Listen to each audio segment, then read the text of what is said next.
past, and now I want to share with you the Demon Hunter Codex from the 3rd edition. We see here in the front this Inquisitor. So this was, I showed you before, I think, if I don't go, the Witch Hunter. Okay, and here what I want to share with you is what was on the Demon Hunters, right? What is in 3rd edition? These were two small codexes where you had units here, and they were able, or they had rules inside to mix them with other imperial armies from other imperial armies, right? So let's make a look and see what you can see inside. Okay, so this is about the Order Malleus, and yeah, this book, you can see that it's a little bit damaged. Okay, so you can see here the Order Malleus, the content, and we see here this picture of these Grey Knights with an Inquisitor fighting a big horde of blood letters, and these are the metal blood letters. So we have the first background, okay, and you can see in this 3rd edition they were in black and white. There was not full color codexes at the period of time.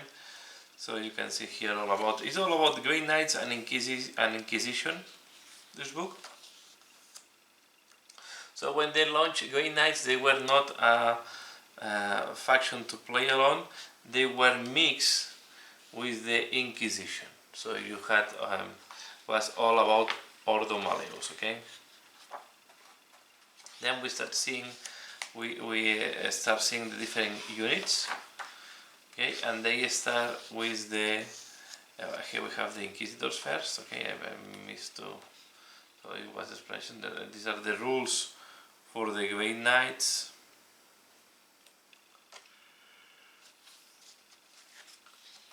They were fearless when they launched them, so you were not needing, I think. So here we go.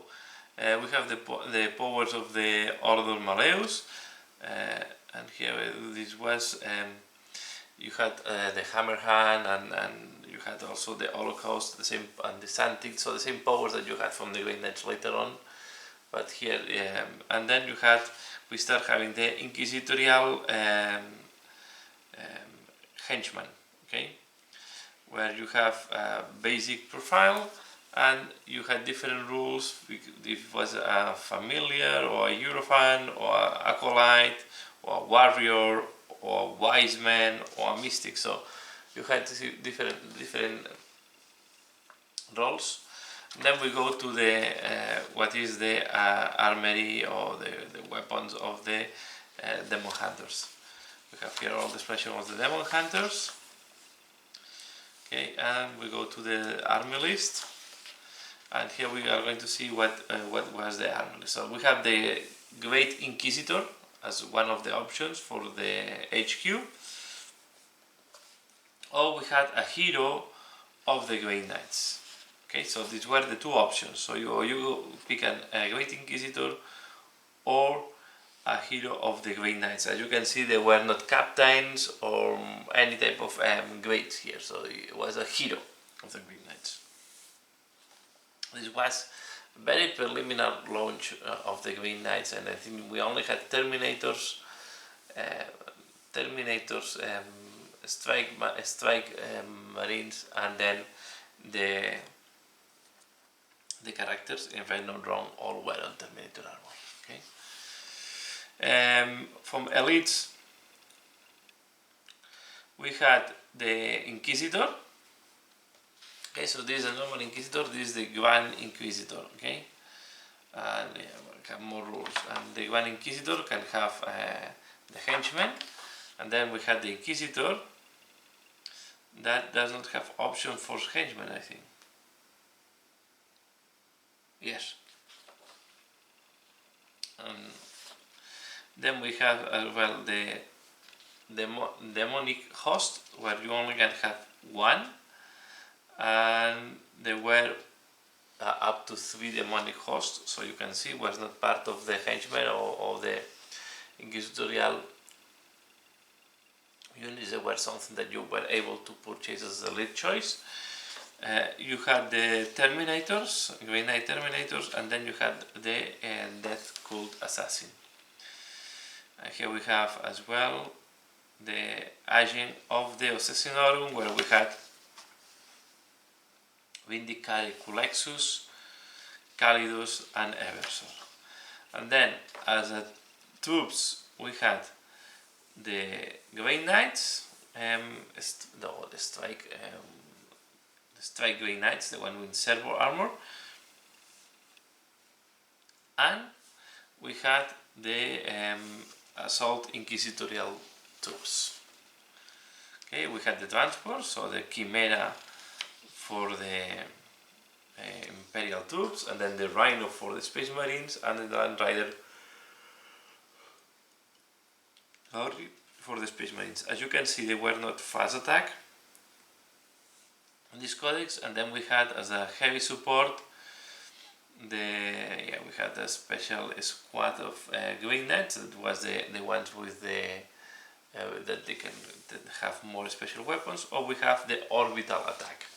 And then we had here the Land Rider, the two types of Land Rider, including the Crusader that were in the moment, and the Dreadnought of the Green Knights. Okay, you can see quite a limited number of choices, so it was quite a difficult codex if you wanted to play alone. But then there was this rule was for the Order of the Imperium, where you were able to induce units from other codexes. So the rule here was you can use the next units in a Grey Knight or a Demon Hunter army to represent troops that the Grey Inquisitor or the hero of the Grey Knights has recruited. Okay, these units cannot be choose as the obligatory option. So if you take a troops, they cannot be your obligatory option. So you have to take at least 2 troops from this book and 1 HQ from this book, and then the rest of the units, I think they were not HQ options. They were troops options, fast attack, and heavy support. As you can see, they were not elite choices neither. Okay.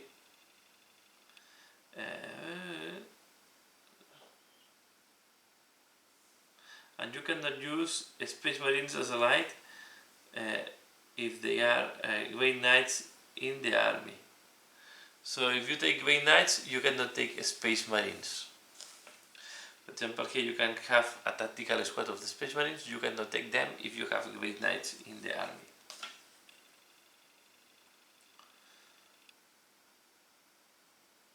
Okay, or in the Imperial Guard. Okay, or if you take Imperial Guard. So if you take Grey Knights of Imperial Guard, you cannot take Space Marines. These units,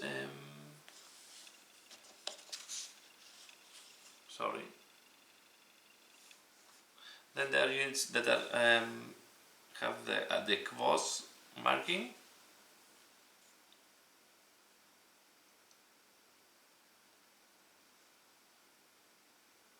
Yeah, can be included. Okay, so there were rules to include different units. Okay, here in the units you had mainly Imperial Guard and Space Marines that you were able to include in your army, and there were some other restrictions as well. Okay, I don't want typical construction of an army: HQ, 2 troops, and then the rest up to 3 of the rest, and up to 6 troops. Okay, and HQ always limited to 2. And here you can see the picture. So this was all the units that were launched at this moment. So the metal Grey Knights. So we had the metal Terminators and the metal Strike Squads. Then here, this is where then Imperial Guard or Space Marines that you were able to add. We had these nice Inquisitors, the launch at this period of time. And the Grey Knights, how to paint them. And you can see here examples of armies, what I was explaining. So if you have Grey Knights in your army, these are pure Grey Knight or Demon Hunter, sorry, I have to say Demon Hunter army. This is a Demon Hunter army without Grey Knights, and is including Space Marines, so you have the two obligatory troops. Okay, you have the Grand Inquisitor with the Henchman, and then you have Space Marines. This one is a little bit of the same, so you have the Inquisitor with the Henchman, and then you have so only the Grand Inquisitor can have if there is no Grey Knights, can have other armies, can be include other armies. Okay, we have Codexes here. This was the metal variant, and you can see that the Demon Host, the Death Curse Assassin are quite old. So these miniatures, and these are now old. So these were even older because these were before these codexes. But you can see these miniatures that I think are still available today. They are quite old. Okay, we are talking this codexes 2000. Let's see. Let's see the date here. Oh, I have to check the date at the back. But I think it was early 2000s. 2003.